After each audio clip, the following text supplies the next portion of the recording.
Are you here to help find the baby Saurians? And I'm Toba. You must be the helpers that we've been waiting for. It's nice to meet you too, but we're just passing through. Oh, but Uncle Sanka said he was gonna send some of his friends over to help us. You sure he didn't mean you? Yeah, sorry. Whatever this is about, it sounds like you've got the wrong end of the stick. Wrong end of the stick? Darn it! We've been tricked, Hoonie. I should have known that Glasses Guy was a con artist. What are we supposed to do about the baby Saurians now? Time's running out. It's okay, Hoonie. Don't worry. Why don't you tell us what happened with these baby Saurians, huh? There's been a lot of unrest in the tribe lately, and my dad's Saurian got injured. Her name's Nana, and she has 3 little babies. After what happened to Nana, her babies were so scared that they ran off and hid. I'm really worried about them, so I decided to go look for them. If Nana is your dad's Saurian, why isn't he the one looking for them? My dad's one of the elders, so he's busy getting ready for Turnfire night. It's a really important ceremony, more important than this, anyway. I'm not supposed to be out here either, but I snuck out without telling him. I didn't think it would take very long, but then that guy we ran into made us tell him loads of stories, and it wasted so much time. Yeah, he was so selfish. He doesn't have a heart.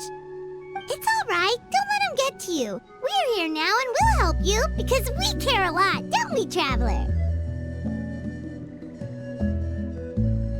They should be. I already managed to find their tracks, and it seems like they're hiding on the cliff.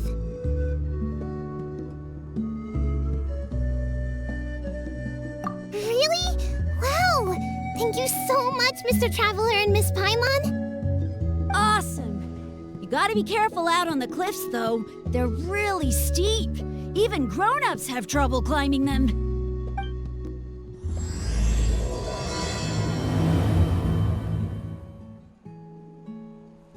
Said the baby Saurians are on the cliff, so let's find a way up. Good luck, and stay safe. We'll wait right here.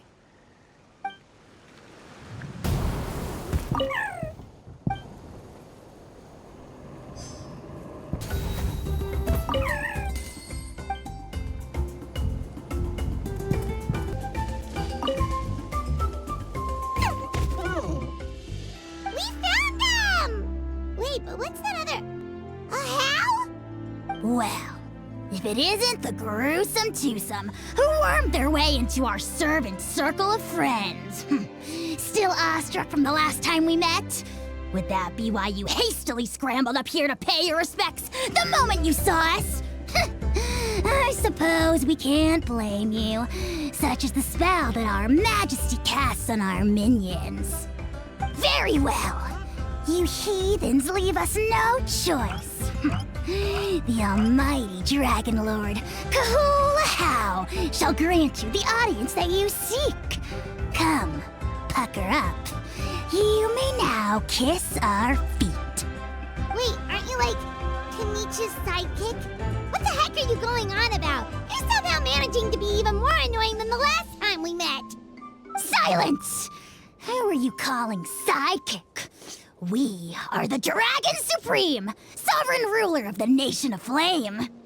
We shall have you know that last time, were it not for Kenich's earnest pleading on your behalf, you would have received not a single word of mercy. Oh, come on. You talk big, but Kinich clearly has you under lock and key. That's more like it.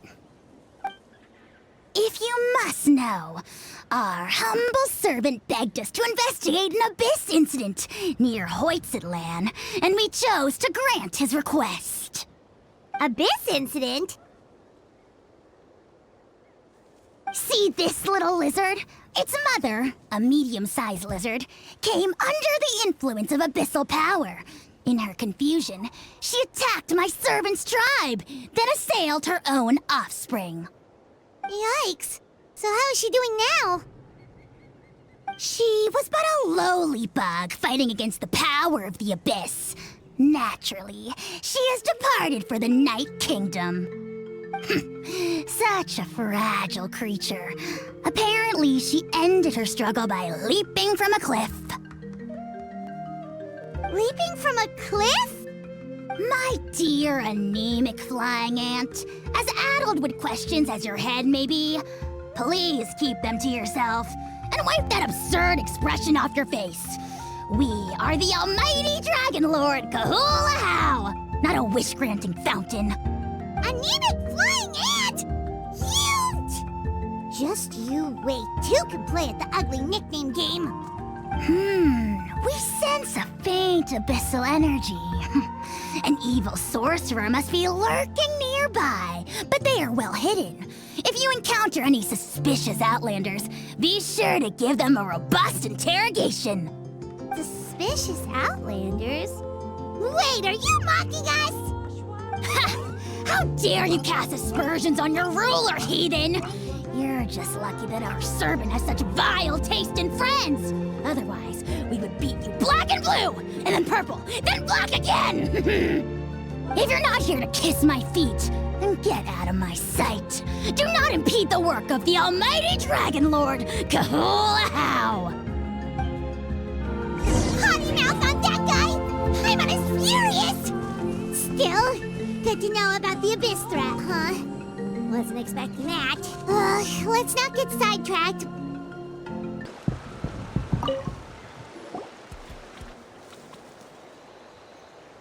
Wow, you're back already? That was so fast. I'm so glad that the babies are all right. Thank you both so much. Now we can finally go home and stop worrying about them. You're welcome. Piece of cake. You're not from Natlan, right? Because your clothes look different than ours. Hey, you must be tired after all that climbing. You should come take a rest at my house. Yeah, please come. I promise you'll get a big Scions of the Canopy welcome. We love having guests, and you're really nice people. Not like Glasses Guy. By the sound of it, Glasses Guy wasn't from Natlan either, right? Uh-huh. Well, his clothes sure weren't. You know what? Now that I think about it, there was something really fishy about him. Really? Maybe he was the suspicious outlander that Ahau mentioned. Sure, if you're interested. Oh, let me think. How did the conversation go again?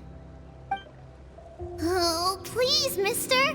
I've told you so many stories already. When are you gonna help me find the baby Saurians? Just one more story. One more, I swear. Why don't you tell me more about that ball of fire? I heard that there was a huge transparent ball of fire that used to burn 500 years ago, 1,000 years ago, maybe even further back than that. Oh, you mean Turnfire. That's where the ancient name Mollypo comes from. Oh, wow. So it was the origin of an ancient name. That's impressive. Uh-huh. There's a story behind every ancient name. The legend goes that the Turnfire first appeared in the era of the Grand Alliance. It was used by the tyrant Och Khan to rule over Natlan and oppress anyone who opposed him. Turnfire is different from normal fire. If you get set on fire with it, you'll feel horrible burning pain from behind you, but you won't die from it right away. And whatever you do, you mustn't turn back to look at it. Why? What happens if you turn back? As soon as you turn around, poof! You get burned to a crisp. Well, good golly gee. I mean, it's one thing to singe someone's clothes, but burning people alive? That is a big no-no in my book. Right? How nasty is it to burn someone from behind and not even let them turn around to look? Och Khan really was an evil tyrant. Yes, shocking behavior. Now, let me guess. Eventually, a valiant hero came to save the day? That's usually how these stories go. Good guess, Uncle Glasses.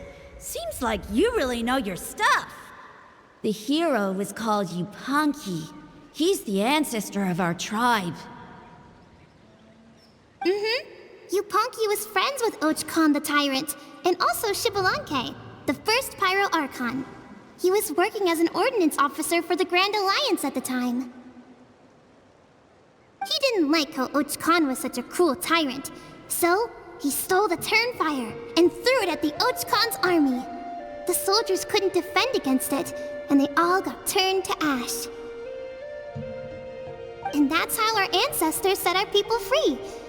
But just as he was about to leave the city, he thought he heard Ochcon calling out to him from behind. It caught him off guard, and he turned around to look. But Ochcon wasn't there. All he saw was a city burned black, an army in ruins, and giant flames reaching up into the sky. A split second later, the flames he saw burst out from inside his eyes and swallowed him up.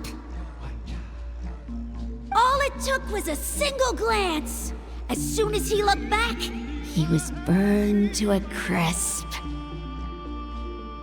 The question is, was this the price he paid for stealing the Turnfire, or the price of turning back? Nobody knows the answer.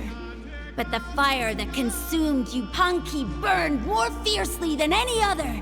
It burned for 100 days until it burned a hole right through the ley lines.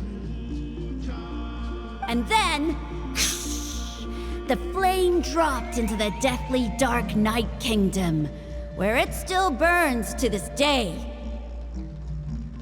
The grown-ups say that it lights up the path that leads to the next life. But for the dead to be reborn, they have to accept the flames and be purified by the fire first. It's like a final look back at your life, where you have to answer for everything you did. Anyway, that's the story of Yupanqui's Turnfire. Ah, a fine parable indeed. So, is it true? Is it really possible to find this fire in the Night Kingdom? I don't know. I think it's just a story. Either way, I assume this name has been passed down in your tribe ever since? Sure has. It went to Burkina, the hero that we celebrate on Turnfire Night. But that was 500 years ago. Yeah, and now it belongs to Kinich, so we often call him Malipo Kinich. Kinich, huh? All right, Uncle Glasses, that's enough stories. Now, can you please go find the baby Saurians for us like you promised? I would, but doesn't the legend of the Turnfire teach us not to look back? Let's not go dredging up the past. Tell me more about this Kinich guy. One more story, I swear. Starting now. No? Careful, Toba. You look dangerously close to cursing me out right now. Tut tut, we can't have that. Cursing is for grown-ups only. Uncle, you'd better not be trying to trick us, or the Turnfire will get you when you die. How would it get me if I'm outside of Natlan? Uncle Glasses isn't from here, you know. Unlike you. Huh? Wait, is that?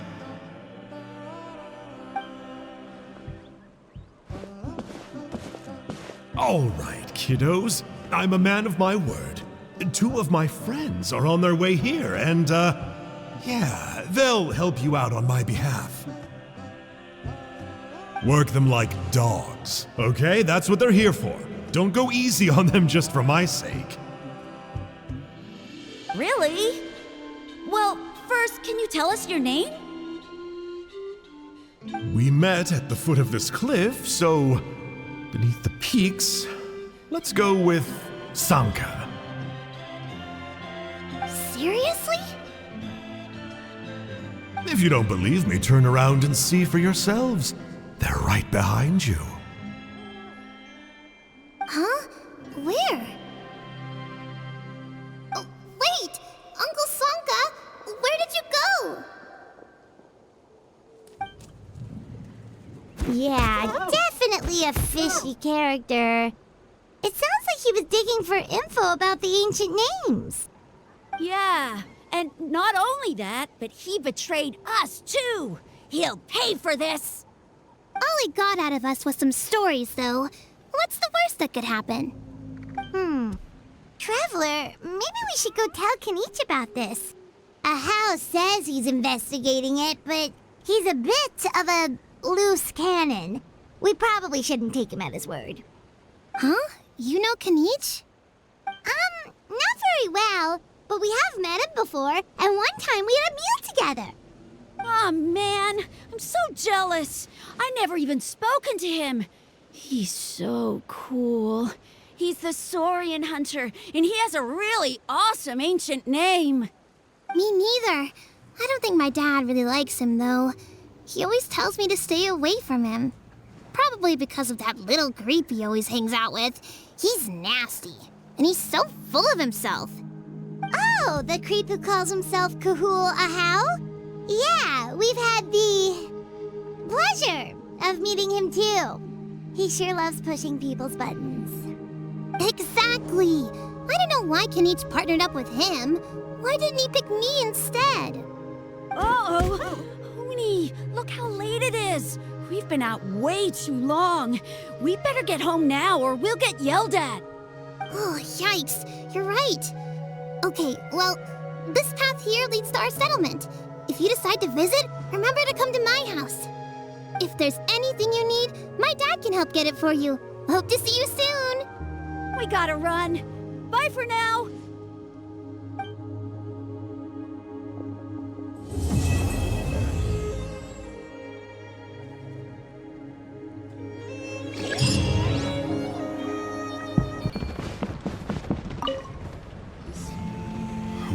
What were you thinking, going out by yourself? Don't you know how dangerous it is? It's okay. Toba helped me. And we met some kind strangers who helped us, and... Kind strangers? What made you so sure they were so kind, huh? Oh, I suppose they had kind stranger written on their foreheads? Yeah, actually, they did. In big, bold letters. Don't talk back to me. The Mountain King problem still hasn't been solved. What would I do if I lost you too? No dinner for you tonight. They were good people, Dad. Dinner or no dinner. Hello again, Hoonie. It's Miss Paimon and Mr. Traveler. Dad, it's them. They're the ones who helped me. And I promised we'd take care of them if they came to visit. Oh, so you're the kind strangers. Well, I'm Trinidad. Apparently, you helped my daughter today, so if there's anything you need, just ask. As an elder of the Scions of the Canopy, I've got some influence around here. Now, I trust that you're sensible people who know better than to take advantage of their host's generosity. Yep, just helping a neighbor. We're not looking for anything in return. Oh? Well, let's hope so. Dad, please! They're not bad people! They've eaten at the same table with Kinich before! Be nice to them! Kinich? Wait! I heard that two mysterious travelers from afar showed up at the Stadium of the Sacred Flame. Are they you? And Paimon's the other!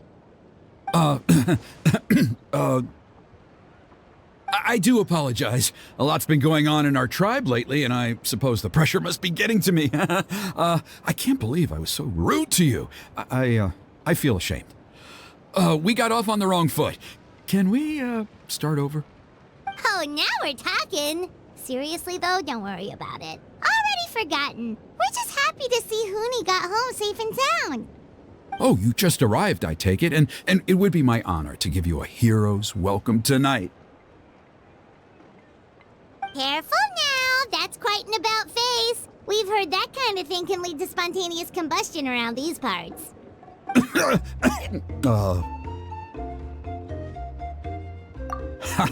My dear traveler, you are very perceptive indeed. Go inside now, Huni. Dad's got some important business to discuss. Okay, look after Mr. Traveler and Miss Paimon. They're very special guests. Well, we'll hear you out, but we can't make any promises that we'll be able to help. Well, this is a matter of utmost importance. Please, allow me to explain. For many years, our tribe has celebrated the Turnfire Night. It is a traditional ceremony among the Scions of the Canopy in which we remember our ancestor, Burkina, and his companion, Kangamato, the Mountain King. Burkina was a hero who bore the ancient name Malipo, and Kangamato was a powerful Yupanqui warrior. Together, they fought against the Abyss. They were victorious, but it came at a great cost. Burkina paid with his life. The Mountain King survived, but was contaminated by the Abyss, and he remains in hibernation to this day. Normally, Yupanqui never live longer than a century. It is possible that the Abyssal power is responsible for his unnaturally long lifespan. Oh, that's right. The Mountain King is a living symbol of our glory, but even this glory comes at a price. The abyssal power inside him is highly sensitive, and when it is disturbed, he awakens and flies into a blind rage, attacking anything that moves. So, besides the ceremony, another important part of Turnfire Night each year is cleansing the abyssal power inside the Mountain King so that he will remain sound asleep. However, Abyss-related incidents have been on the rise in that land lately, as I'm sure you're both aware. As a result, it has become increasingly difficult to keep the Mountain King in hibernation. Only 5 months have passed since the last Turnfire Night, and he's already showing signs of instability. Has he woken up again? He has. We managed to contain the situation by performing a makeshift ceremony right away, but it was a close call. He could reawaken at any moment. Also, he attacked and wounded my companion, Nana, during the ceremony. She became contaminated by the Abyss as a result, and... We heard. Such a tragedy. We're really sorry for your loss. Yes, and Nana wasn't the first. Anyway, right now we're preparing for an exceptional Turnfire Night ceremony, and we need to find a suitable flame bearer. From what I've heard about your adventures, I believe you would be perfect for the role. Of course. Plus, he's a bona fide hero who inherited the Malipo name. Oh, you mean Kinich? Yes, he's the one. A hero, worth his weight in gold. And unfortunately for us, he's all too aware of that. No prizes for guessing what he said when I asked him to host a Turnfire Night outside of the annual schedule. An exceptional ceremony? Oh, I'll have to charge an exceptional prize. I swear, no other concept exists in that boy's brain. I'm not the one to usually talk about people behind their backs, but I'm convinced the Wyab got hit on the head and took a wrong turn the day it chose to give that ancient name to him. I mean, have you ever heard of a hero whose mantra is, "What's your asking price?" Oh, and don't get me started on that insufferable Ahau he hangs around with.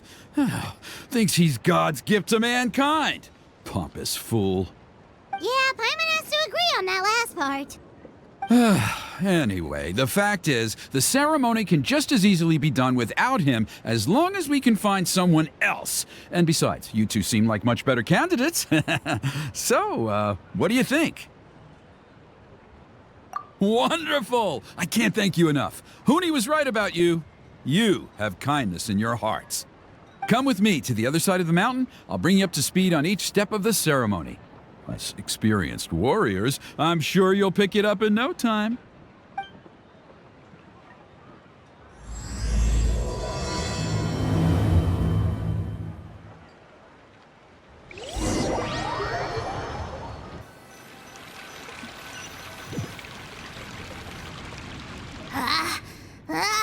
Achoo! Curses! Who dares insult the great Kahula How behind his back? Oh, great Kahul Ahau, bless you. Shut your filthy mouth, worm of the abyss! Your putrid words defile the air we breathe. You make the almighty Dragon Lord, Kahula How, sick to the stomach! Speaking as a member of the Abyss Order, that's music to my ears. Exactly the kind of reaction we're going for. But on a personal level, I gotta say, it's pretty hurtful. Ugh, never have we heard such brazen blustering from someone who is inches from death! Up yours, Four Eyes! We spit in your face! Okay, well, that I am at a loss to explain. How do I manage to stay so chirpy and cheerful? I can only guess it's some kind of powerful magic. But I digress. Mr. Kinich, I admit it, you, sir, are a legendary hunter. Still, the only reason you caught me is that I was reluctant to run away. You see, I'm very interested in the lore of your tribe. Kay. Is that it? Kay? Aren't you intrigued to know what it is about you guys that prompted a visit from the Abyss? It's the extreme sports! The other day, I narrowly avoided getting hit by a very brave soul who just leaped off a cliff. I think you call it bungee jumping? Anyway, I was very impressed. That is what I call embracing the spirit of adventure. Look, I even did a painting inspired by the bravery and freedom of the Scions of the Canopy. You scum-sucking swine! I swear, if you go bungee jumping, it'll be without a rope! Head first off the tallest cliff, with a band of hunters on your tail, and nowhere left to run, and a bottomless cesspit waiting for you on the ground. You say that, but I get the sense that Mr. Kinich isn't planning to take my life right now. On top of that, I'm tired of spying on you from afar. So why don't we just negotiate a comfortable operating distance that works for both of us? I've heard that the most important thing in human relationships is to respect each other's boundaries. What do you say, Mr. Kinich? Or you could tell me what it is you're really after. What? And then I'll name my price.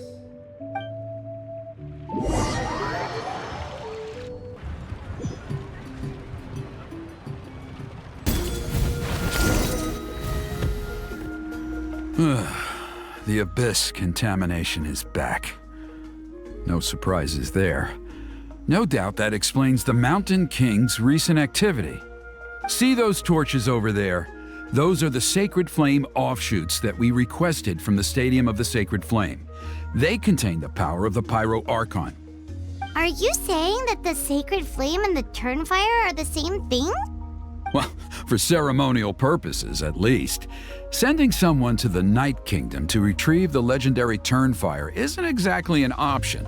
More to the point, though, the Sacred Flame is able to burn away abyssal filth, so that's why we use it in the ceremony. Gotcha! So basically, we just need to clean up the filth with the Sacred Flame. Well, that's one part of it, yes, but the complete ceremony is a bit more complicated than that. First, the flame bearer must collect a kindling of the sacred flame from the starting point, then use a grappling hook to fly up into the sky and light each of the sacred flame pillars. Then, they must go down into the canyon, all the way into the cave where the Mountain King slumbers, lighting braziers and the final altar along the way. The most skilled flame bearers can accomplish all of this without touching the ground once. As much as I hate to admit it, Kinich is capable of this. Wow! He can do all that flying without ever falling to the ground? Well, of course Paimon can. It'd be much harder for you guys. Well, don't worry. It's not a requirement of the ceremony. You're allowed to touch the ground. The only thing you're not allowed to do is turn back. The flame bearer must always keep moving forward. You can't skip a pillar, then come back to it after lighting the next one. To do so would be to disrespect our ancestors. So, what actually happens if you do turn back? Surely the fires don't just go out. If you're not careful, you might get burned. What about today then? Does the same rule apply? Oh no, don't worry. Today is just a practice. The order doesn't matter. You just need to take the sacred flame, cleanse the filth, then go light all the braziers. Are you ready? I'll repeat all the key points again. Gather the kindling, cleanse the filth, and light all the braziers. I'll wait for you at the end.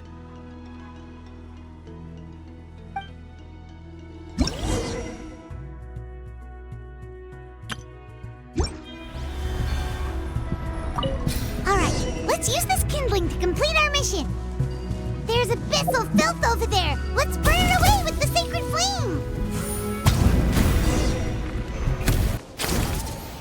That should be all the braziers. Let's regroup with Trinidad. I knew I was right about you. You have outperformed all of the other previous candidates. If there was an ancient name for outstanding flame bearers, I'm sure the Wayab would consider you for the honor. Yeah, although it would probably take Paimon quite a bit longer. All right, now there's still a few days left until the ceremony, and I should probably get back so I can inform the chief and the other elders that I have found the flame bearer we need. Oh, you mean they've still got to sign off on it? Some of them are still hoping we can come to an agreement with Kinich, but that's only because they haven't seen you in action. Still, I'm the one responsible for securing a flame bearer, and my recommendation is you. Just for Paimon's own peace of mind, are you sure it's not going to be a problem having Outlanders take on such an important role in your ceremony? See that place over there? There was a time, long before the age of Burkina and the Mountain King, when we, Scions of the Canopy, called that our home. After a period of upheaval, our ancestors were forced to move away. Now, it has become a place where our youths go to develop courage and kindle a spirit of adventure. If we fail to keep the threat posed by the Mountain King at bay, it might not be long before we have to move again and find a new home. So, to answer your question, I think everyone will agree that you are the right choice. Fair enough. Desperate times call for desperate measures. I'll need you to drop by my place at some point before the ceremony, if that's all right. There are still a few final details that we need to discuss. Okay, see you later then. You have my gratitude. We've helped out with a lot of other local festivals before, but this one feels a little different. Anyway, let's take a break before heading back to Trinidad's place.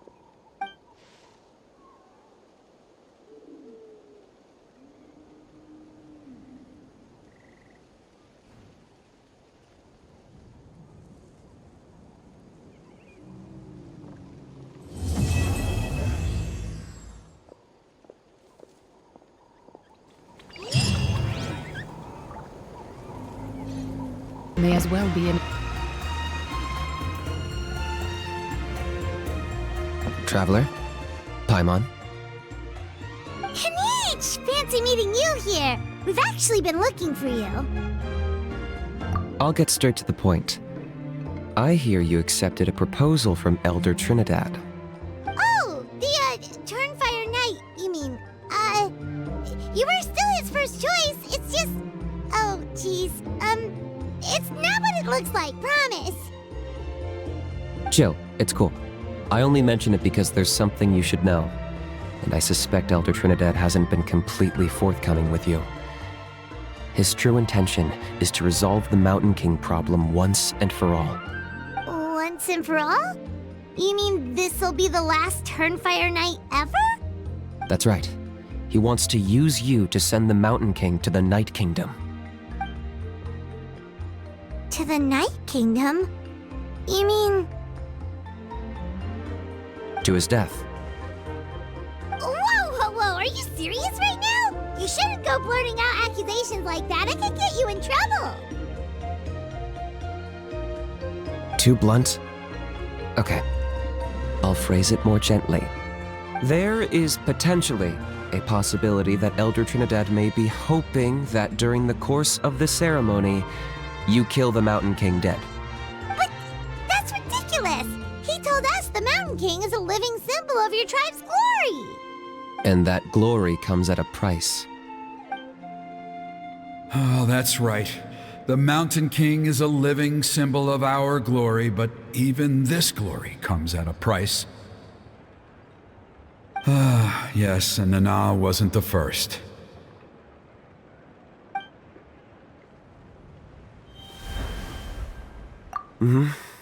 She likely won't be the last to lose her life either. Still, is killing the Mountain King really the only way? It seems so extreme. The Mountain King is a unique case when it comes to abyssal contamination. It's eaten away at him for so long that it has consumed him entirely, and the damage is irreversible. That evil power has both driven him insane and kept him alive over the centuries. So, to look at it one way, once it's completely purged from his body, the Mountain King will finally be able to rest in peace. In past ceremonies, we've only purged around half of the abyssal power. This was to strike a balance, to keep him alive, but also keep him asleep. Trinidad didn't say anything about how much power he wanted us to purge, but he did say there were some more details to go over before the ceremony. Then it sounds like you'll know for sure soon enough. If he really asks us to kill the Mountain King, what should we do? I know this must come as quite a shock, so I suggest you act like you didn't hear anything for now. But would you have time to visit the chief after your meeting with Elder Trinidad? I'd like to make a deal with you. What kind of deal? One that comes at a very reasonable price. I'm sure you have plenty of other questions, but we can talk more later. Good. See you soon.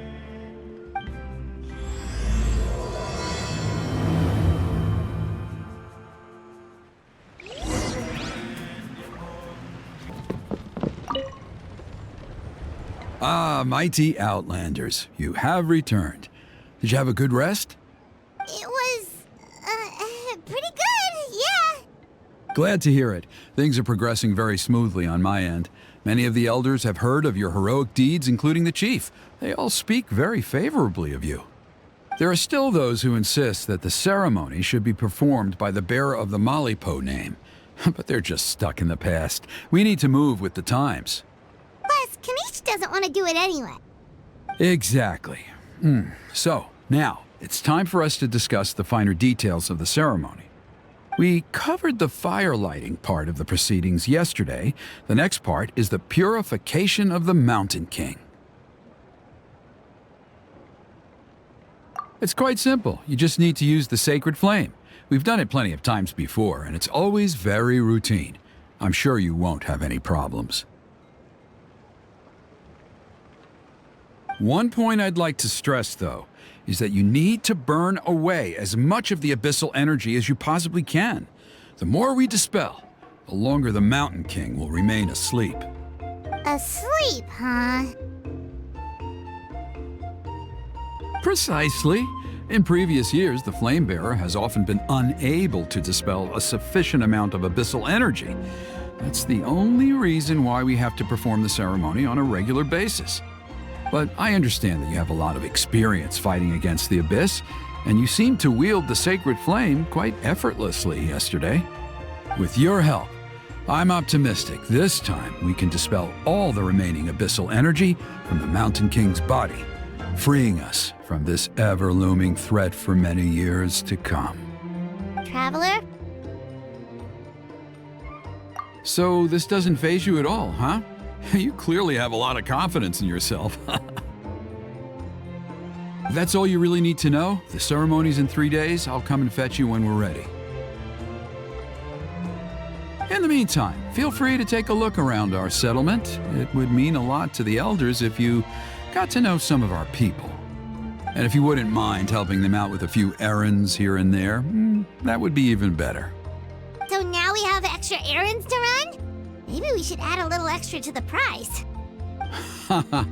Just a humble suggestion, that's all. It will help you gain the respect of our people, and as a mighty hero, I truly believe that's what you deserve. I'll be sticking around for the next few days, so if you have any questions, you know where to find me. Seems like Kinich was right. We should go meet up with him right away. Huh, you're here. Kinich! Elder Trinidad said that... I can tell. It's written on your faces. Is that the Traveler and Paimon? Forgive me for not being there to welcome you on your arrival. That should have been my duty as chief. Hello, Chief Wyna. I only heard the news from Trinidad yesterday, so I asked Kinich to invite you over for a quick chat. I believe Kinich has already filled you in, so I'll get straight to the point. Firstly, I fully endorse your appointment as flame bearers for the upcoming Turnfire night. However, I would like to request that you take steps to ensure the Mountain King's safety. Every child of our tribe grows up hearing the tales of our heroes, from Yupanqui the Firebringer to Burkina and the Mountain King who fought against the Abyss. This is our history and our heritage, the source of our pride and the center of our faith. To kill the Mountain King would be to destroy our spirit. I would never be able to face our ancestors in the Night Kingdom. Nana's death was a great tragedy, and I do not blame Trinidad for the actions he has taken. Nevertheless, I cannot allow any harm to come to the Mountain King. The very roots of our identity are at stake. My honored guests, please give this matter your serious consideration. Perhaps there is, but despite all our attempts to contain the situation over the years, we've not found it. Right now, I should like to hear where you stand on this matter. Running away won't solve anything. You just need some time to think this through, that's all. Don't worry, we'll come up with something if we put our heads together. Thank you both. There are still 3 days left before the ceremony. I hope they will bring you clarity.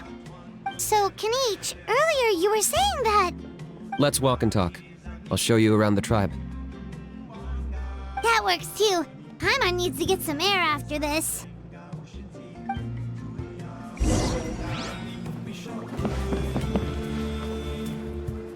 Kinich, Paimon finally understands why you turned Trinidad down. You knew what he was planning, didn't you?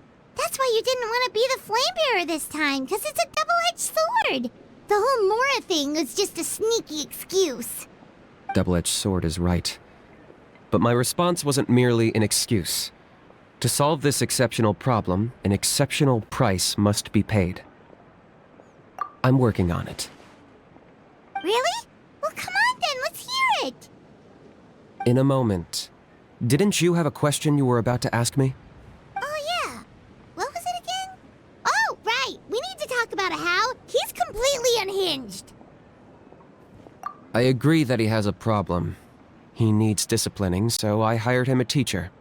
You got him a teacher? Oh, Paimon would love to see him get scolded for bad behavior. Anyway, moving on. When we ran into a how, he said you two were investigating some abyss thing together. Is that related to the whole Mountain King situation? Yes, that's the angle I've been working on. I'm a Saurian hunter, but I occasionally hunt the abyss too. One time I was pursuing some purple demonic dogs when I accidentally entered a hidden space. I did some research after the fact. Apparently they're known as beastly rifts, and there are many of them of all different sizes. That's where those purple dogs were coming from. So, if we can locate one of these beastly rifts, clear the monsters out, and move the Mountain King inside, he'd be able to continue living, but without posing a threat to the tribe. Whoa, that sounds kinda crazy. Would it really work? It's not without its risks, of course. There's a lot of unknowns in the equation. For instance, for all we know, a prolonged period inside the rift could make the Mountain King's condition worse.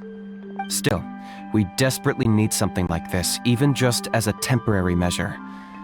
You've seen the conflict the issue is causing in our tribe for yourselves, and believe me, it's been a long time coming. The chief is adamant about keeping the Mountain King alive, whatever happens. Paimon can understand. It's less about the Mountain King and more about preserving your culture and heritage. Yes, but on the flip side, you've got people like Elder Trinidad, who is more concerned about protecting the people he cares about now and into the future. And he has every right to take that view. It's one thing to try and preserve the last remnants of a glorious past, but making your kin pay the price for it? No one can seriously tell them that's a fair trade. You're right. There's no easy answers here. Let's leave that to one side for a moment and assume we go with your plan. How do you actually intend to find one of these beastly rifts? Because at least in our experience, the dogs open the rifts when they want to attack us, not the other way around. I think I know a way. You have any better ideas? Not at the moment, but it just feels like using the power of the Abyss for our own ends isn't gonna end well. After all, the Abyss is what turned the Mountain King into a monster in the first place. People are gonna think you've lost your marbles.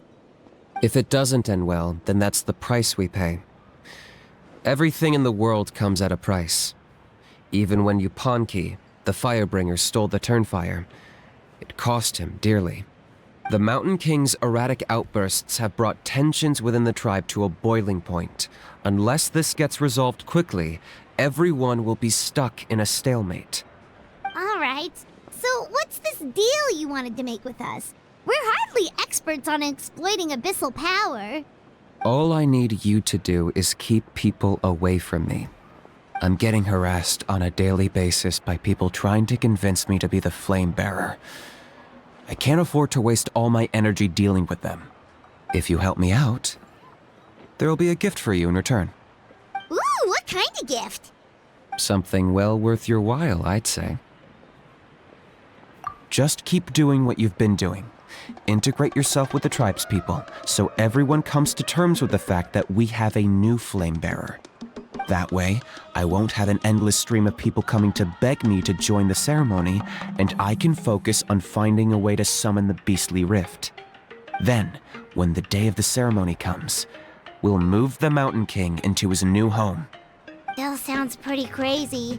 Even for a daredevil like you, that's dangerous. And even if it works, what if neither Chief Lina nor Elder Trinidad are happy with it? Have you thought about what you'd do then?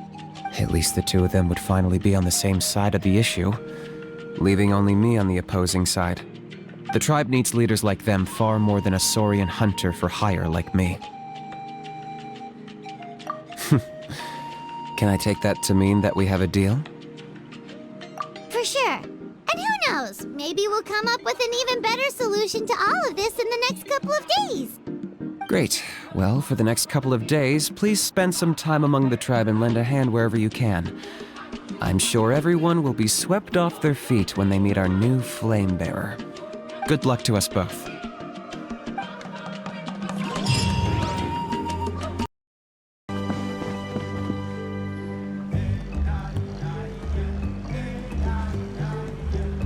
Pony, how can you call the Mountain King a monster? Because he hurt a lot of people, and look what happened to Nana. But it wasn't on purpose. The Mountain King is sick, that's all. He's been hurt by the Abyss. That's true, but the fact remains that he's now a threat to all of us. How can you be so harsh to someone who's sick? If you don't take back what you just said, I don't know if we can carry on being friends. Toba, Kuni, what's wrong? Pony's saying nasty things about the Mountain King. It's not right. He's our hero. Once upon a time, maybe, but not anymore. Yesterday, maybe, but not anymore. Toba? Fine. I guess my dad is right. Things change, and you just have to accept it and move forward. As of today, our friendship is over. There's no going back. Oh, come on, cut it out, you two. We have some great news to tell you. The Traveler is gonna be the flame bearer for the next Turnfire night. He's gonna do a beautiful ceremony and cure the Mountain King's illness for good. What? Really? So that's what my dad wanted to talk to you about? To be fair, from what we saw the other day, you are pretty good at climbing cliffs. Probably just as good as Kinich. Wait, speaking of Kinich, where even is that guy? Oh yeah, good question. Is he not coming to the ceremony anymore? We can get him to come, but if he catches you two fighting again, he won't be happy. He'll be sure to give you both a piece of his mind. No, we can't let that happen. I've never even spoken to him before. I can't afford to make such a bad first impression. I didn't mean to argue with Toba. All I said was that the Mountain King has done some pretty bad things. He was the one who turned it into a fight. Yeah, if you weren't friends, there's no way Toba would have come to look for the baby Saurians with you. All right. Well, because it's the Traveler and Paimon and Kinich, I'm sorry, Toba. I'm sorry for all the mean things I said about the Mountain King.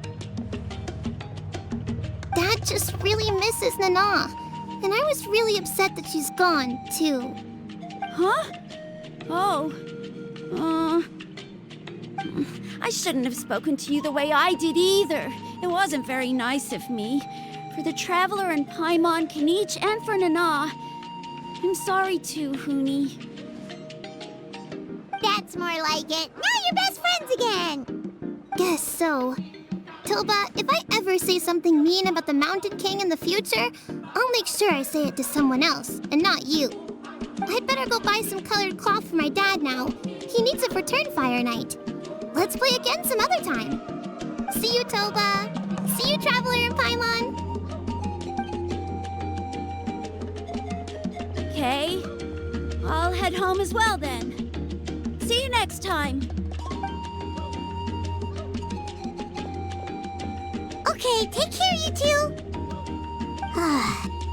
Even though they said they're sorry, it looks like their friendship isn't as strong as it was before. Let's just hope we can solve this once and for all. Come on, let's move on.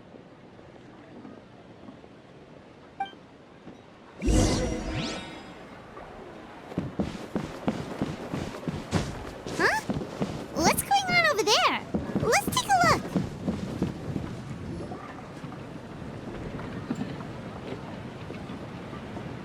Hey there! What's happening here? A rehearsal for the Turnfire Night dance. Ooh, there's a dance involved? Paimon wants to learn too! You don't know it? I guess you're not from these parts, huh? It's rare to see a new face around the tribe these days. I thought everyone would be keeping away. Why do you say that? Because of the Turnfire Night, of course. The Mountain King could wake up at any time. That's why we're holding an emergency ceremony. This isn't one of those fun and games festivals. For outsiders, it might even be a little dangerous. Well, did you know that the Flame Bearer this time is actually gonna be an outsider? Oh, I did hear about that. It's a first for sure.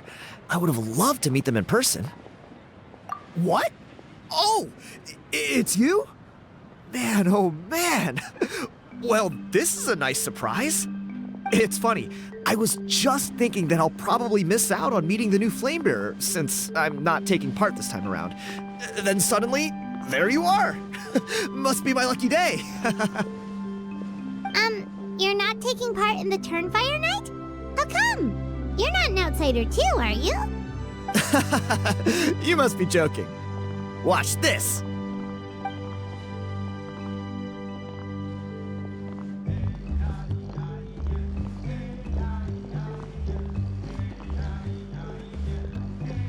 Not bad, right? Yeah, I'm considered one of the better-looking guys who dances beneath the pillars of the sacred flame. Been doing it a few years. Always gets the ladies out to watch. Oh, very impressive. So why'd you quit? Well, I feel like the whole Mountain King situation is getting more and more precarious. It's just not safe here anymore. One of our elders' Saurian companions even lost her life not long ago. The question is, what are we gonna do about this in the long term? But our leaders don't have any answers for us. They're probably too busy fighting about it amongst themselves. The way things are going, it's only a matter of time before it gets violent. So I figured, you know what? Now's as good a time as any to get away for a little while. Go do some exploring. You look a little disappointed. Disappointed? Nah. It's a great opportunity to go see the world. As every male scion of the Canopy knows, wherever you are and wherever you go, the only way is forwards. We take pride in that. I won't forget my roots. I managed to get in touch with the Saurian Relics Association. They gave me a simple test. Find a decent quality relic, and they'll make me a member. What's the Saurian Relics Association? You've never heard of it? It's a group of amateur history enthusiasts who do research on the ancient Saurian era. They're all about collecting relics and remnants from that age. Speaking of which, the guy who was Flamebearer before you, I've heard that his Saurian buddy comes from that time. A how? A how's a relic from an ancient Saurian civilization? Oh, yeah, him. So you know those two already, huh? Then, do you know how they met? It was deep inside some mysterious ruin, and they signed a contract there. The association folks say that the kind of contract usually comes with a huge hidden cost. Really? That sounds ominous. Who knows? But if it's true, Kinich can probably handle it. He knows what he's doing with weighing up contracts and costs and stuff. I doubt he'd make a contract that doesn't benefit him. Strangely enough, I actually happened upon a strange mural a while back, and it looked to me like it was depicting a Saurian and a human involved in some kind of Saurian-era contract ritual. Oh, does that count as a relic then? You bet it does. I was all ready to go take a picture of it and use that as my entry ticket to the association. But after all the abyssal activity recently, I heard that area's been overrun by monsters. The best laid plans, huh? I'll just have to wait and see if things improve. Or... you look like you know your way around a fight. I don't suppose there's any chance you'd be able to help? If all you need to get is a picture, that should be pretty achievable, right? The Traveler deals with monsters all the time. It's a piece of cake. Wait, you're seriously gonna help me out? Come on, it's no big deal. Compared to some of the things we've been roped into before, this is nothing. Pyro Archon above, you two have hearts of gold, you know that? You're the kind of people who could dive into the Turnfire deep in the bowels of the Night Kingdom, and it wouldn't burn a single hair off your head. Of course it is. All right, come with me. I'll show you the way.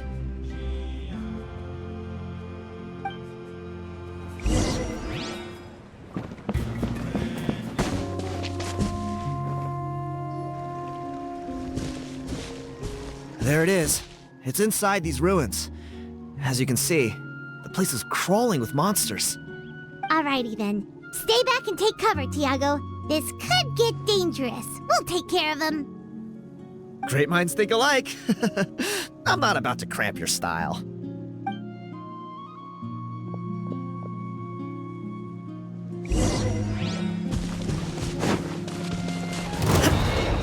Shine down!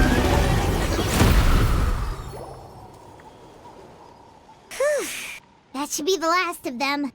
It's a good thing Tiago had the sense to stay in his hiding place, or things could have gotten really hairy for him. Hey, look! That's gotta be it, right? Definitely looks like a mural.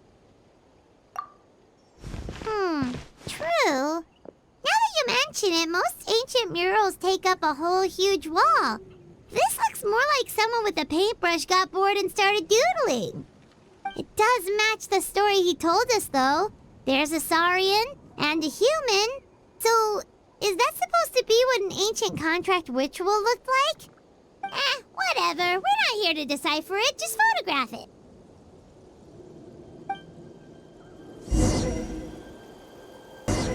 That's a wrap. Let's take it back to Tiago.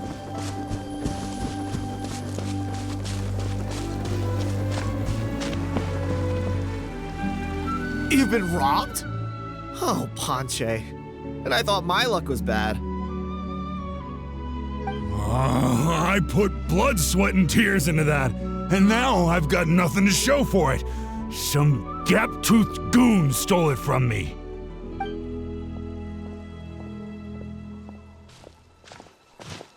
Tiago, is this the picture you were looking for?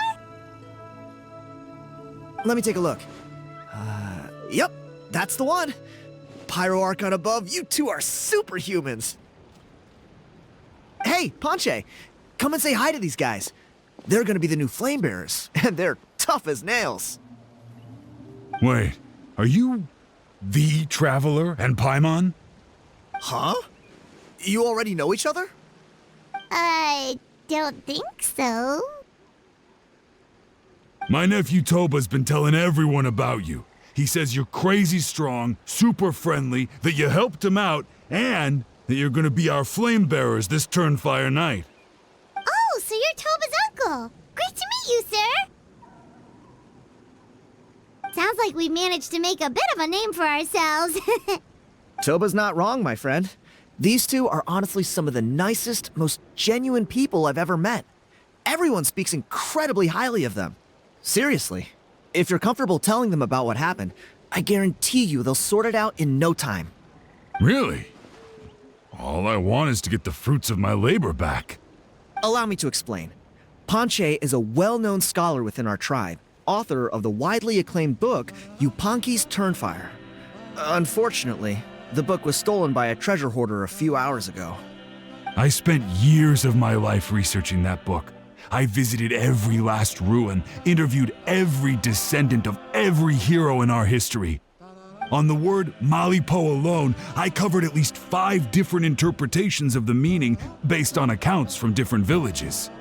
It was an unparalleled masterpiece. And now it's all gone. That little goon ambushed me during my morning walk. He snatched all of my belongings, including my entire manuscript. That book was everything to him. It's like they robbed him of his soul when they took it. Look at him.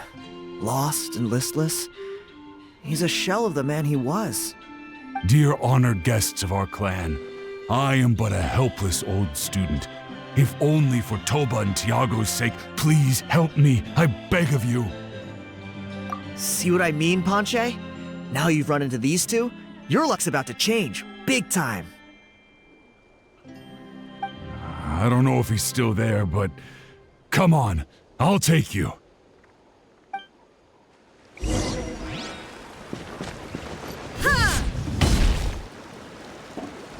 Hey! You thieving rat! Give me my things back! What do you want now, you old bum? God, you're a waste of space. Prepare to get shoved butt first into a tree hollow.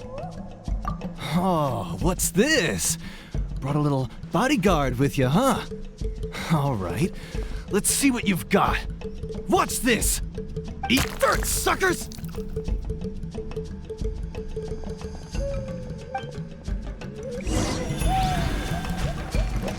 Hey, he's trying to get away! You good? Let's chase him down.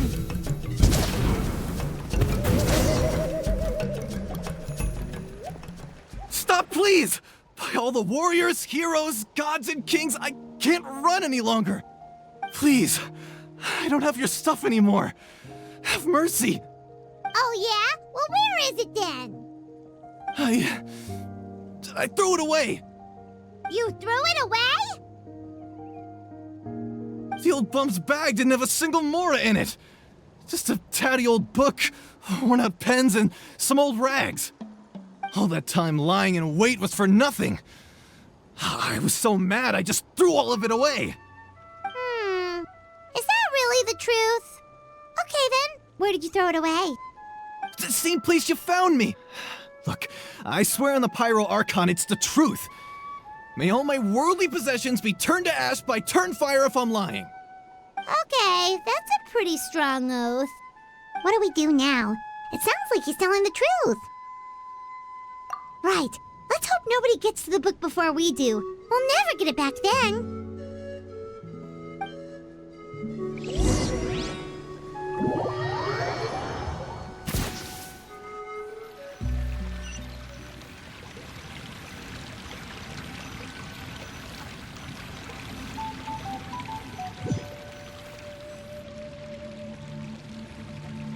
Although the Turnfire is a heroic symbol in Huitzatlan, it always comes with the more ominous implication of eventual tragedy. This holds true for all bearers of this ancient name in recorded history. Each one of them died of non-natural causes, as if the specter of the Turnfire was always lurking in the background. This appears to suggest the existence of some higher power that is always watching the name-bearer, examining their actions, and eventually demanding payment in return. None can escape this payment, unless, perhaps, they could honestly swear by Turnfire to never make a single mistake in their entire life. Yupanqui's Turnfire. What an incredible work on ancient name philology! I can't believe it was just lying there for me to take. Let me see, the author is Panche. Nice. A gentleman and a scholar. Silence, book muncher. The great Kahulahau will suffer your droning voice no longer. Do you truly find no joy at all in perusing such rich historical records? Joy? What joy is there in this pointless drivel? Well, it makes a pretty shocking prediction. Every bearer of the ancient name Malipo eventually meets a grisly end. Maybe that's the price you pay for the name that means price? What? You're saying Kinich will die a violent death? So I'll finally get to take over his body? When will that glorious day arrive? The great Kahulahau demands to know! Wow, you are just irredeemable, aren't you? An agent of chaos down to the core. You make us Abyss Order folks look like saints in comparison. Silence, maggot! To presume that anyone compares your kind with the great Kahulahau is sheer vanity. And if that day ever comes, oh, your doom will soon follow. You don't need to lecture me about Doomsday. Here's what I know, based on countless historical texts. All civilizations will be reduced to rubble by the passage of time. From ancient kingdoms to heavenly thrones to worlds beyond, there are no exceptions. But from the ruins of every civilization, the dust will rise and never settle, thus transcending the confines of time. That dust is what we call a civilization's spirit. And you, great Kahulahau, are one such speck of dust from a bygone age. I've paid dearly for the chance to observe you up close. Now, let me take a good look at you. We'll see whether any memories of that age still remain inside you.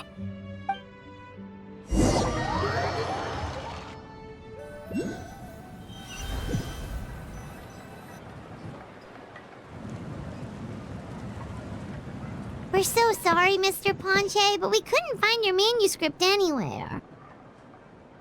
Does that mean all of my hard work was for nothing? You gotta stay positive, Panche. You might have lost the book, but the brains behind it are still intact. Surely you remember the main points at least? The whole reason I worked so hard to get it finished before the Turnfire night is because I hoped that maybe it might help us find a way through these trying times. But now... well, not exactly. But I thought my research might at least be a starting point. Oh, really? So what did you find out in your research? I think the key to all of this lies in the power of Malipo. Panche, you know as well as anyone that ancient names don't hold any real power. Symbolic power doesn't count. You're right, but Malipo may be a special case. Given that it first arose in the era of the first Pyro Archon, it might contain remnants of Xbalanque's power. Yeah, I remember that story. My grandpa told it to me when I was a little kid. Maybe you're the special case. Most kids stop believing in that stuff by your age. I'm not talking about childhood superstitions here. There is evidence. Like what? Like the fact that the Mountain King is still alive. Everyone attributes that to the power of the Abyss. But there's more to it than that.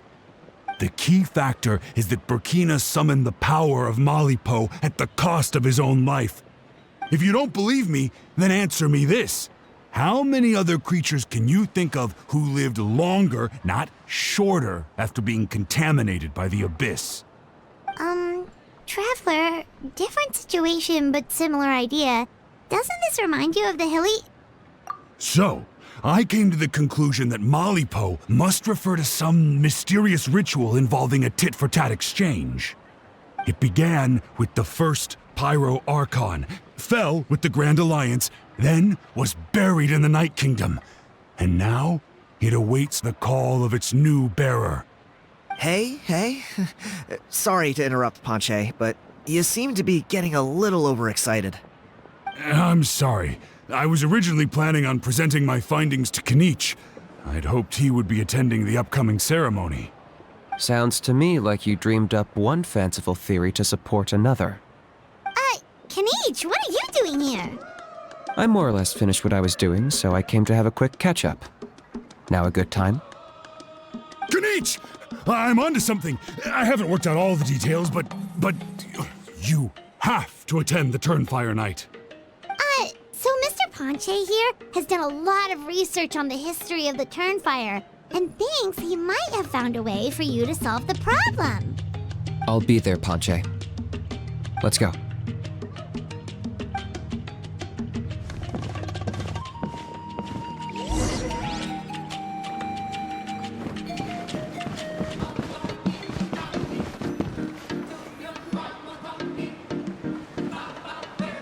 Here will do. Yeah. I'd like your help giving it a trial run tomorrow. If that works, we have our plan come Turnfire night. Sounds like you're not considering Panche's idea. You heard him. He hasn't worked out the details yet.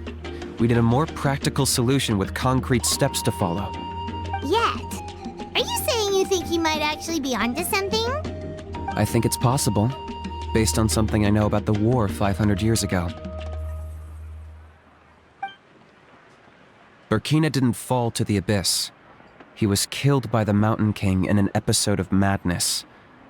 In his final moments, Burkina made the fateful decision to not fight back, and instead pass his blood and power on to the Mountain King. Maybe he thought the Mountain King was stronger than him, and more valuable to the tribe. Or maybe it was just out of loyalty to his friend. Either way, I can believe the Turnfire was involved. Whether you think his sacrifice triggered it, or his fate was sealed from the moment he took the Malipo name, it makes sense to me. How can you drop these truth bombs with such a straight face? This is what I've gleaned from my many interactions with the Mountain King. His mind is so disordered. It took some time to piece it all together. The story Elder Trinidad told you was the more palatable version of events. The truth is even darker. The Mountain King's mind isn't just disordered. He is suffering and feels great shame. I believe he wants to be put out of his misery. What? Then what should we do? Should we grant him his wish? Of course not. We should help him move to a new home. It's the only practical solution. The Mountain King is a hero to my tribe. An object of worship, even. Ending his life would be like desecrating a statue. Still, he's been the cause of multiple disasters, and we can't afford to have any more. Ugh. Practical solutions hurt Paimon's brain. Can we follow our hearts next time? Then let's break for the day. I've already found a suitable venue for tomorrow.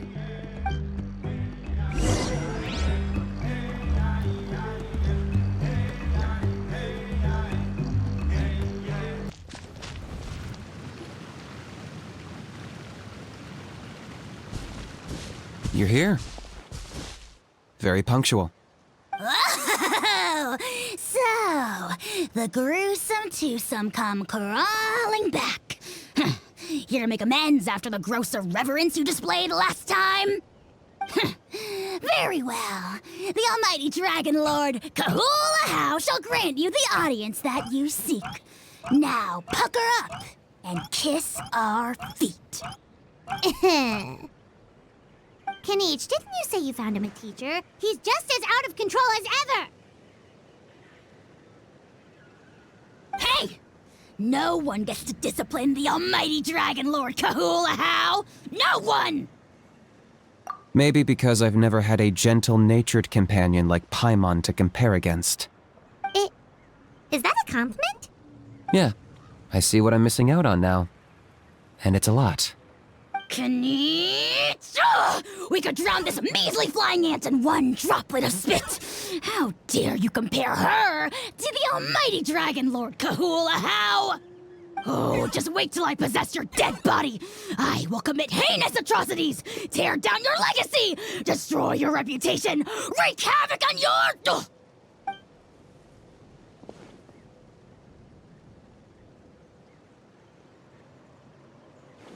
Traveler, Paimon, let's get down to business.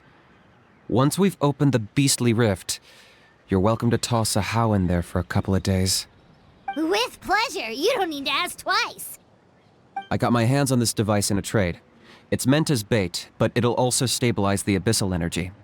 The rift towns will tear through space to get to this. Once they're here, we take them out and claim the rift for ourselves. You'll find out soon enough. First, let's try this out.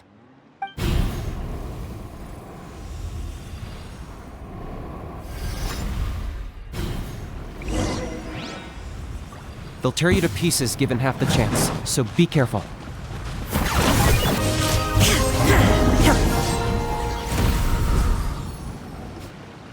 Uh-oh. Are there even bigger ones on the way? You see, Kinich? I'm a man of my word. In fact, I'd say I under-promised and over-delivered. Nifty little gizmo, isn't it? I take it this is your true form? Now that our deal is complete, it's time to start the next phase of our relationship. I made a promise to the great Kahula How, and now I'm here to seize your body for his use. Cliché, I know. The hero's trusted partner sells him out to the abyss in a shocking act of betrayal. Cue bad guy speech and drawn-out death sequence. Huh? Angel? Huh? Huh? What are you two doing here? Oh, Mr. Kinich, this is not what we agreed on. Traveler, this is the gift I got you. I know you're looking for intel on the Abyss Order, so I thought he might be of use to you. But it looks like you've already met. Yikes. Frosty reception. Gotta say, I kinda pictured this moment going a little differently. Tears of joy welling up in your eyes as you say the words, "It's good to see you again, old friend." Don't be ridiculous. Sounds like you've been reading too many romance novels. There we have it. Change is inevitable and nothing lasts forever. What a pity. Well then, time for you to meet the new me. This time, please call me Sanka. Sanka! Aha! So you're the glasses guy! You tricked Huni and Toba into telling you a bunch of stories! What does it matter? a name is a superficial label. It's what's deep down inside that counts. And I've shown you the deepest parts of me. That would explain a lot. Why else would you show up here and start acting like a wise guy? You looking for a fight? Oh, Paris. I do rather like you, as I've said before. But my one quibble is that you really don't know your own strength. Wait. Of course! You're the one behind all the recent Abyss activity! Let Paimon guess, you've been provoking the Mountain King too! Haven't I told you before? I'm not part of the inner circle who do our Highness's bidding. My interests are far more low stakes. I spend my time digging for truth in ancient doodads and books. You really think a benchwarmer like me is capable of more than that? I investigated him. He's not connected to the recent events. Just happens to be in the area. So, I struck a deal with him. He helps me summon a rift. I allow him to do some historical research. But that's all over. And now Kinich wants to hand me over to you. Well, I was hoping this would be an opportune moment to whisk away his body. That would have given me some more time to study the great Kahula How. But now I've run into you, which is just my luck. Or maybe I've incited the wrath of the Turnfire, and this is the price I have to pay. But I don't understand. What did I do wrong? Wait, does that count? Let me think. How? You are the worst of the worst! Colluding with the Abyss Order against Kinich? How could you betray your partner? There is no betrayal. The almighty Dragon Lord Kahula How is a partner to no one. Don't worry, I told him to act as bait. Yes, and you should have picked a bigger fish. The Abyss Order? Ha! What a joke. Not even a match for our lowly servant. I put up with this toad croaking for days, and it was all for nothing. It looks like your disciplinary measures have been less than effective, Mr. Enjo. What did you expect? Behavioral rehab isn't really our thing. Otherwise, we might as well change our name from the Abyss Order to the Abyss Boarding School. The abysmal disorder would suit you better. Kinich! Dispose of him! He is of no further use to us! Traveler?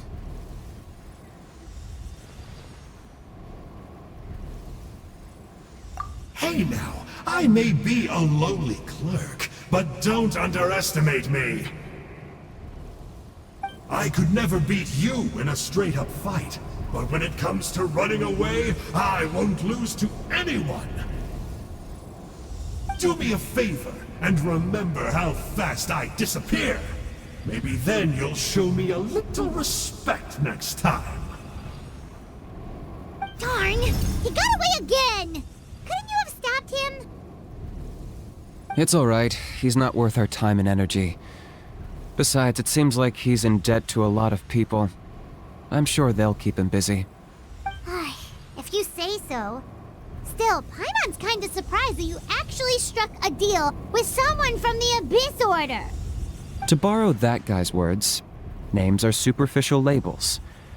Whether you call it the Abyss Order or anything else, it's a broad generalization at best. Think of it like apples that have fallen from a tree. If you tasted each one, you'd find that they're all at different stages of ripening. Even the unripe fruit blown off its branch before it's fully grown can still be brewed into a fine wine. Everything has its use. Huh. Well, in that specific sense, maybe Enjo's not such a bad apple. Not rotten to the core, at least. Of course! Only the almighty Dragon Lord, Kahula How, is rotten to the core and evil beyond redemption. Ugh. So what exactly are you anyway? You're definitely the evilest little thing Paimon's ever met. Don't worry, he can't hurt a fly. You could say that. Paimon heard that those kinds of contracts might come with a terrible cost attached. Is that true? Such as A How watching me like a ravenous vulture? Vulture? Vulture! Ugh, we are the Dragon Supreme! Sovereign ruler of the Nation of Flame! Let's pick this up another time. It's getting kinda late. You should go back and get some rest. Big day ahead. Tomorrow's Turnfire night. Time to light the sacred flame and burn away the filth for a legendary 500-year-old warrior. Oh yeah. Hearing you lay it out like that is making Paimon a little nervous. For all the work we've put in, it all comes down to tomorrow night. We have to make sure we solve this problem once and for all. Then it can't hurt to say this one more time. Good luck to us both. See you tomorrow.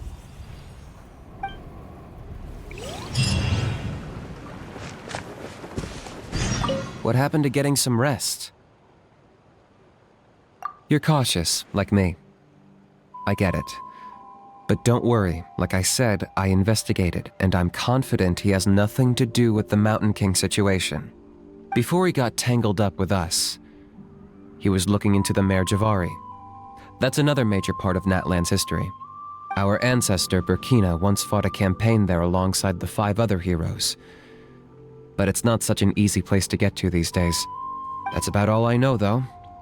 I have yet to take a job that involves the Mare Javari. What happened to getting some rest? A house piqued your interest, huh? It's true that he's a relic from an earlier Saurian age, but since we're bound to each other by contract, you can see him as my companion for now. I know he can be awful, but don't worry. As long as I'm still around, he can't do that much damage. That's a key part of the contract. A How has to obey my orders and lend me his power for as long as I live. And after I die, a How gets control of my body. That's the price. Crazy, isn't it? That was probably the first time I really appreciated what it meant to pay a price. Then once I signed the contract, I received the ancient name Malipo. But that's a whole other story. We can get into it another time if you're interested.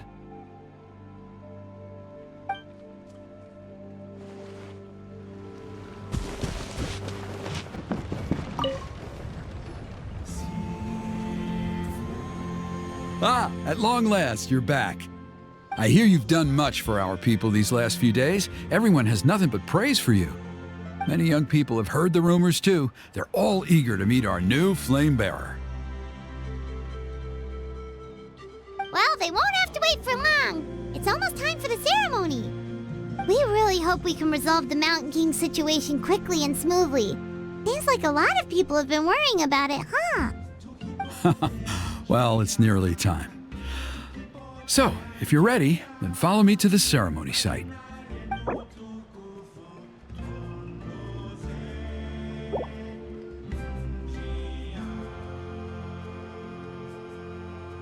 Off we go!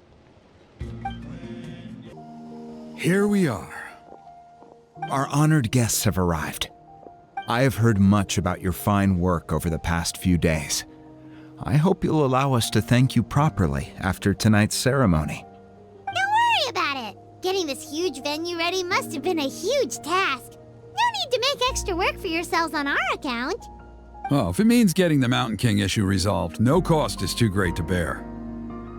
A resolution will come in due course, but every great fire starts as a tiny spark. We must take it one step at a time. No one would disagree with you if that were possible, Chief, but it's been far too long since we've seen a real step forward. Look around you. Can't you see how our numbers have dwindled since the last Turnfire night?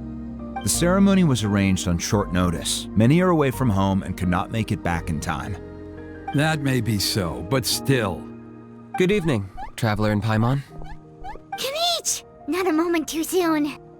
Chief Wayna, Elder Trinidad, could you give us a minute? I'd like to give the Traveler a few pointers as the previous flame bearer. Very well, but make it quick. Let me know when you're done and we will begin the ceremony. Let's step to the side. Has anyone gone over the key steps of the ceremony with you yet?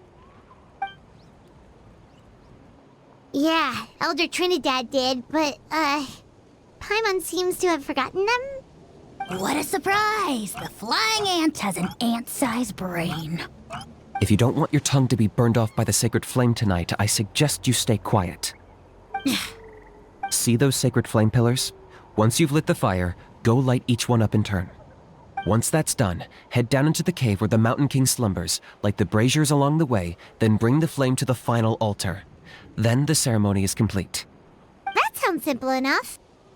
The process isn't complicated, but remember, you mustn't turn back at any point. If you miss a pillar, you can't light the next one, then come back to it. You have to keep moving forward, or it's seen as disrespecting our ancestors. If that happens, you won't receive the blessing of the Turnfire, and you'll have to start over. I made you a diagram that summarizes the steps. Take a look.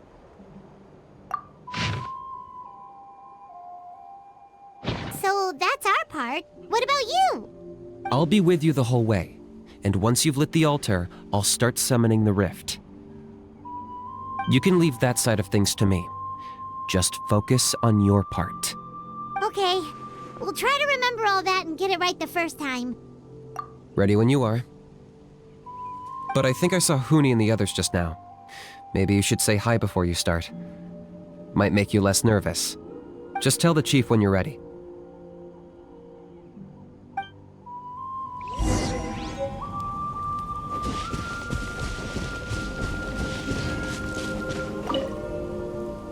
Mr. Traveler, you look so cool today!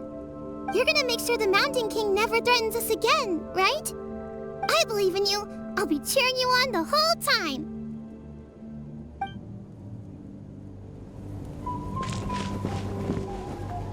Mighty Outlanders, the time has finally come. You know what must be done. Please remember, you must cleanse as much abyssal energy as you can. This is the only way to prolong the Mountain King's slumber. I am sure you have what it takes.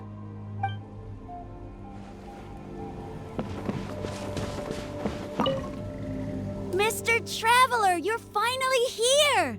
I even dragged my uncle out to watch the ceremony. Although I'd hoped for the Malipo name-bearer to perform this ceremony, that was never anything to do with you, so please don't take it personally. I got thinking last night, and I realized if the lesson of Malipo is to look forwards, then I should accept that my book is gone and start anew. Besides, I'll have even more to write about this time, given this will be our first Turnfire ceremony featuring a flame-bearer from another land. I'll be taking detailed notes. Good luck, Mr. Traveler. You got this.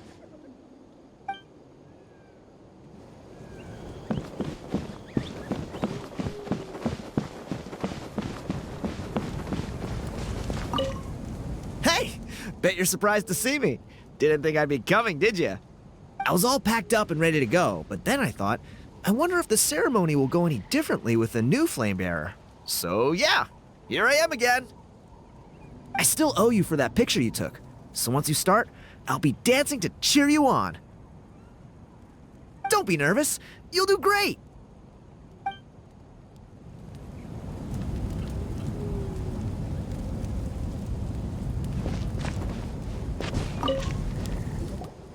How are you doing?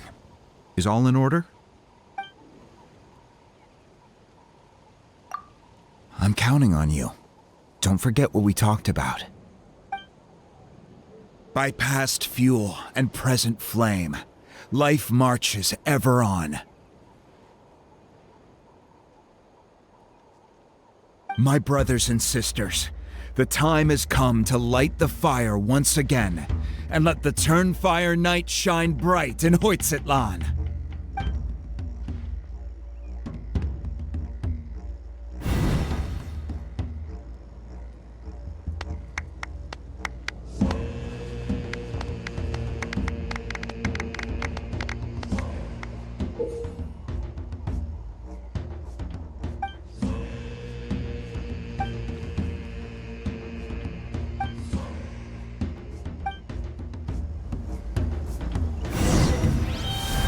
Go get the sacred flame.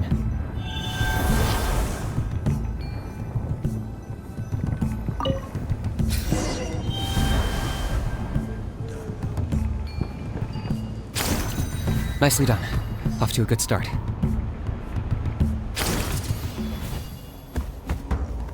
Great stuff.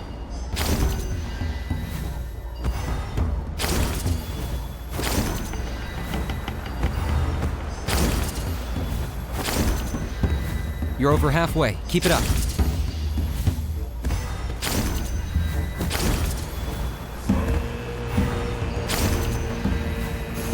Impressive. Just one more to go. Come on, one last push. The final sacred flame pillar is up ahead.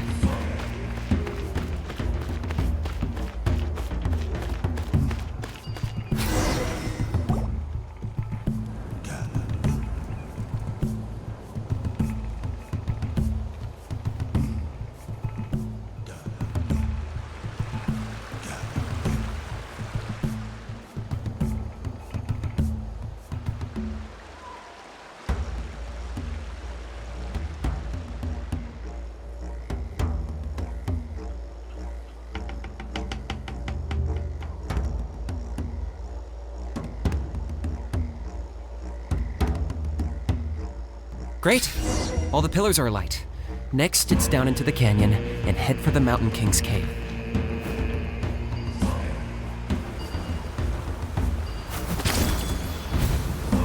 Almost there. The cave is just up ahead.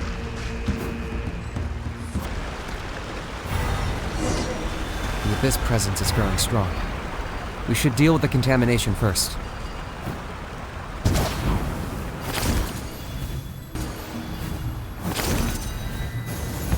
There's the altar of the sacred flame. Remember, light up the torches around it first.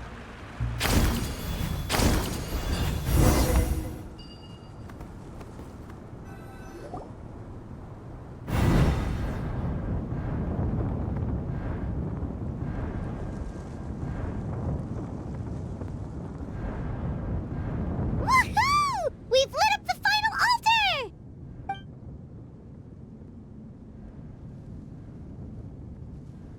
That's the Mountain King up ahead, right? That's him. Kangamato, king of the Yupanqui from 500 years ago. He's very powerful. Paimon can tell. He is huge. Let's tread carefully. We don't want to wake him up. You've made it at last. You did even better than I expected. Traveler, now comes the final and most important step of the ceremony. Please use the power of the sacred flame to cleanse the Mountain King of abyssal filth. There's no need this time.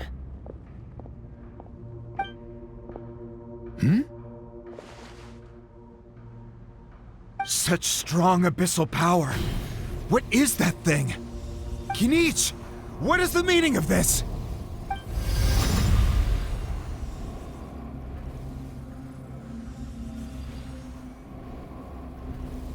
Is that a beastly rift? Chief Waina, Elder Trinidad, this is about to get a little dangerous. You should step back. What do you think you're doing? Solving the Mountain King issue. You mean by having him torn to pieces by rift hounds? No, stop! We can't let that happen! Foolish Locust! Can't you see? We're trying to shove your Locust King into the beastly rift! But... I'm sorry, Chief Waina and Elder Trinidad. This is the only way. Can you promise me that no harm will come to the Mountain King? I can't guarantee it, but I'm fairly confident. Traveler, this is not what we agreed on. You must cleanse the Mountain King of every last trace of abyssal contamination. Okay, I see what this is. You've been in cahoots this whole time!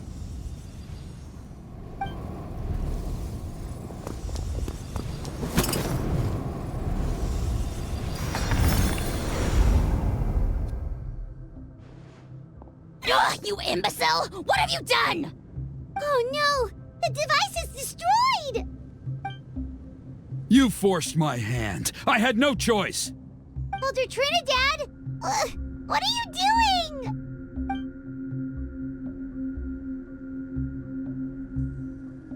No! The Mountain King is waking up! He will cause even more casualties! Everyone, out! Now!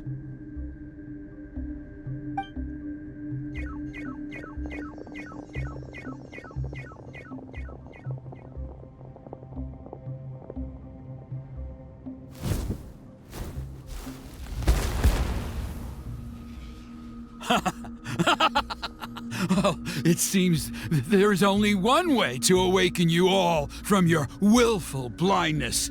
More sacrifices must be made.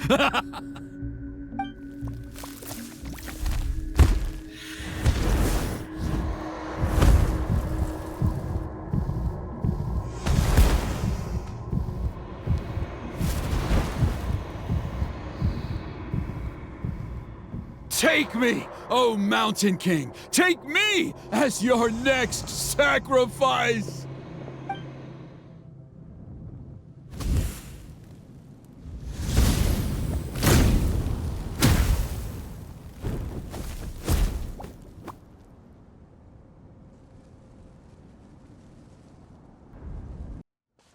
Illusion shattered!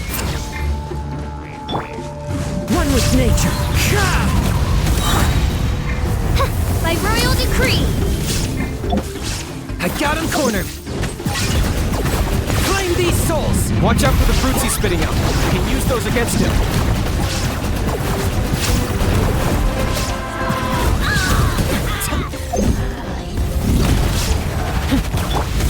Teamwork is dreamwork! Fallen leaves, adorn my night!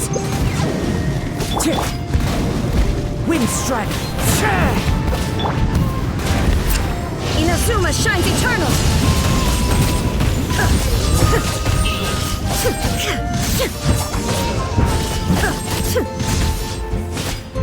Shine down! Into the wind!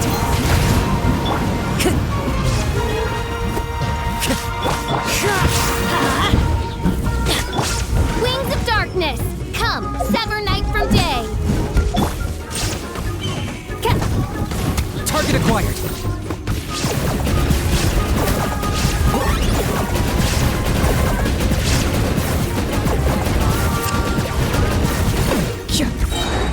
Shadow the past. Mine to command. Submit your soul! Sacrifice! Speechless! Everybody stand back! Torn to oblivion!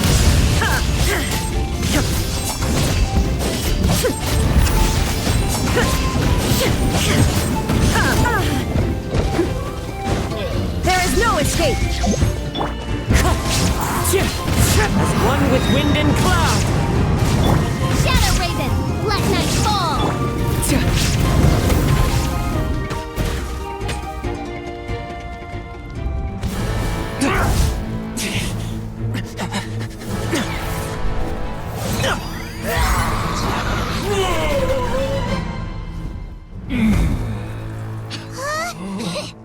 What do we do? We can't open the rift!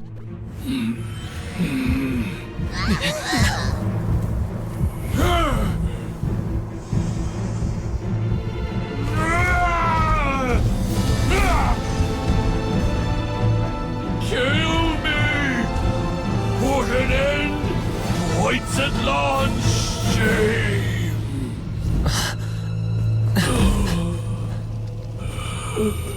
By past fuel and present flame, life marches ever on. Oh, Burkina, I must atone.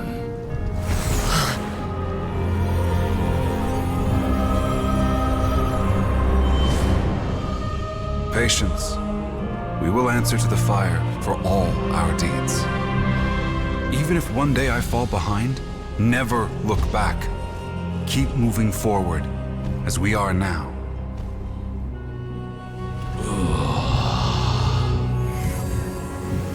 Live with your guilt and shame. This is the price to pay.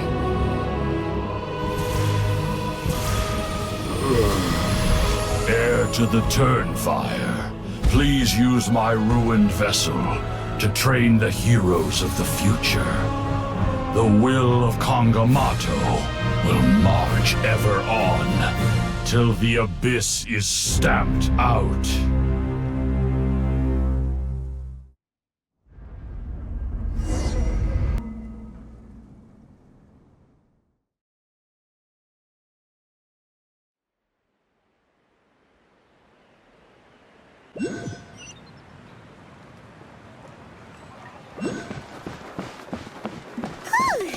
Pretty eventful day yesterday, huh? Paimon wonders how things are doing now. Let's go ask the chief. Traveler, you've come at just the right time. I have some good news for you. Trinidad's condition is stabilized. He suffered burns on much of his body, but we believe he'll survive. Guess that's the best news we could hope for. Paimon has to ask, is everyone in your tribe such a risk-taker? First Kinich, then Elder Trinidad? Is this the Scions of the Canopy's adventurous spirit in action? We're simply not afraid to charge ahead into the unknown. He's fine. Don't worry. He's gone to check on the Mountain King. Something most mysterious has happened. After the incident yesterday, a transparent shell has formed around the Mountain King's body. We don't understand the mechanism behind it, but the shell appears to insulate him against the influence of abyssal power. It is somewhat akin to a scab, in that it stops the abyssal energy within him from bleeding out, while also preventing further abyssal energy from seeping in and infecting him. We've never seen anything like it. The tribe's most senior elders believe it was caused when he was burned by the sacred flame, similar to the way burned wood becomes charcoal. I think their theory makes sense. After all, we've never thrown the Mountain King directly into the sacred flame before. Wow, so it's made a barrier against abyssal energy? That's a good thing, right?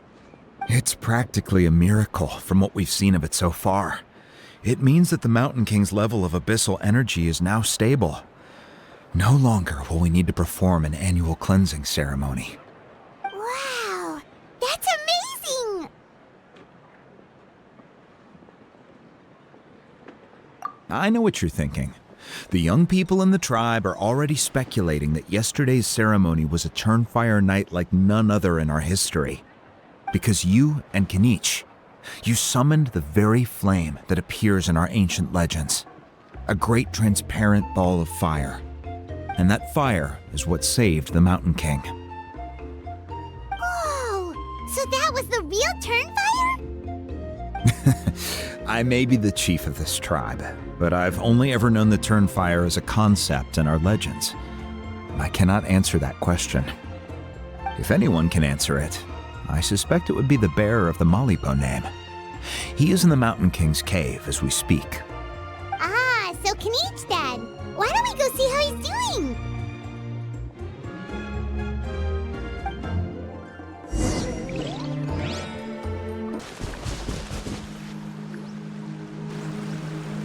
Hey, Kinich! Hey yourselves. You two doing okay after yesterday? We were gonna ask you the same question. You scared Paimon half to death when you rushed into the fire. Sorry, I couldn't just stand and watch the Mountain King get burned alive. So you thought you'd try and extinguish the sacred flame with Dendro? Or is that an attempt to make the almighty Dragon Lord Kahulahow die of laughter? The sacred flame only possesses a fraction of the Pyro Archon's power. It's not as if I was fighting the Pyro Archon herself. Kinich, when you went into the flames, were you intending to, Intending to what? to, do the same thing as Burkina? Sacrifice myself? Of course not. My focus was on keeping the Mountain King alive, not on what it would cost. But now I'm curious. What made you think I was going to sacrifice myself? Well, because everyone's saying the Turnfire is what saved the king last night. And Ponche's theory was that summoning the Turnfire is a tit-for-tat exchange, right? So Paimon thought you decided to pay for it with your life. So you've heard that rumor too. I'm afraid I can't say for sure. What happened yesterday was a first for me too. Well, even if you don't know, there's probably no one in the world who does. What I would say is, if that really was the power of the Turnfire, I'd sooner believe that the Mountain King summoned it himself. The Mountain King? Then what price did he pay? The core meaning of price is not atonement or compensation, but what you're willing to give up in order to obtain what you want. It's easy to die for your sins. Much harder to live with the guilt and keep on going. In the end, the Mountain King chose the latter option. For Burkina and for the tribe. That's the price he paid. Alright, so how is the Mountain King doing now? Health-wise, there's nothing to worry about. He'll enter a fighting stance whenever we set foot in his territory. But his attacks are gentler now and not as crazed as before. Like he said yesterday, he just intends to be a sparring partner for people to practice with. Yeah, I tried communicating with him again, but he didn't respond. We dare say that Locust King has well and truly lost its mind. The lights are on, but nobody is home. Its body remains fighting fit thanks to the perverse power of the Abyss, but time has been less kind to its soul. It was ground to a pulp long ago. But we saw him come back to his senses yesterday. That was merely one last burst of brain activity before it croaked. As you humans would say, it went out with a bang. Oh, come on! Stop being such a doomer. Paimon bets the Mountain King has finally let go of the tragedies of the past now, and is focusing on moving forward. That's why he doesn't have time to chat with us. He's too busy thinking about the future. Well, at least it means my fellow tribespeople can move forward now, too. Thank you for your help, Traveler. I owe you one. Yeah, that's right. You caught Enjo for us, remember? But he ended up being completely useless. It's not a fair trade if you lost out. That's on him. It's not your fault he's useless. Besides, we're friends now. You don't owe us anything. Friends? But your friendship is an even more valuable gift. I can't in good conscience accept it for free. So promise me, if you need anything in the future, you'll come to me. For you, I'll do anything.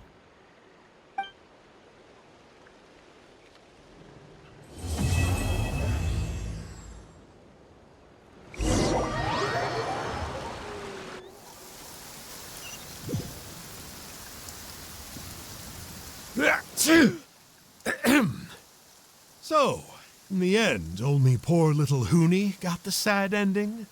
Yeah, everyone's happy except me. First Nana, then my dad. Why does everyone in my family have to suffer? Huni, it'll be okay. Your dad will get better soon. Toba, you're my friend, so I shouldn't say this to your face. But it was all the Mountain King's fault. Huh? Now hold your horses, kiddo. If you promise not to fight, Uncle Sanka will tell you a story. Okay, before you roll your eyes out of your skull, I promise you can trust me. I almost got my eyebrows burned off by the Turnfire after last time. That's why I came back, to make it up to you. All right, I'll just get to the point. Do you know what Uncle Sanka loves the most about your people? What? Your extreme sports. Huh? On my first day here, I got hit by someone falling out of the sky. I believe you call it bungee jumping? It's a dangerous sport, to be sure, but the courage it took to make the jump impressed the heck out of me. So, I introduced myself to the jumper, we made friends, and I even helped treat her wounds. Oh, such a nice friend. Of course. Anyway, the good times didn't last, because I got captured by a powerful foe, so we had to part ways for a while. In the hands of the enemy, I was scorned, scolded, and nearly given away as a gift. Oh, it was so humiliating. A horrible experience to look back on. Why does Uncle Sanka always have to suffer, I thought. So I feel your pain, Huni. I was in the same position. But in the end, I made it through, and I left all of those painful memories in the past. I even managed to reunite with my friend. Is that it? The moral of the story is to look forward in life, right? Yeah, we've heard that one millions of times. Sorry, Uncle Sanka, but you're not cut out to be a teacher. Very smart, Huni, but not quite smart enough. What I'm trying to tell you is that after I reunited with my friend, I found her injuries were all healed, but she really missed her family. So, I thought you might like to see her too. She's right behind you. Turn around and see. Another trick about not turning back? I'm not falling for that one again. Huh?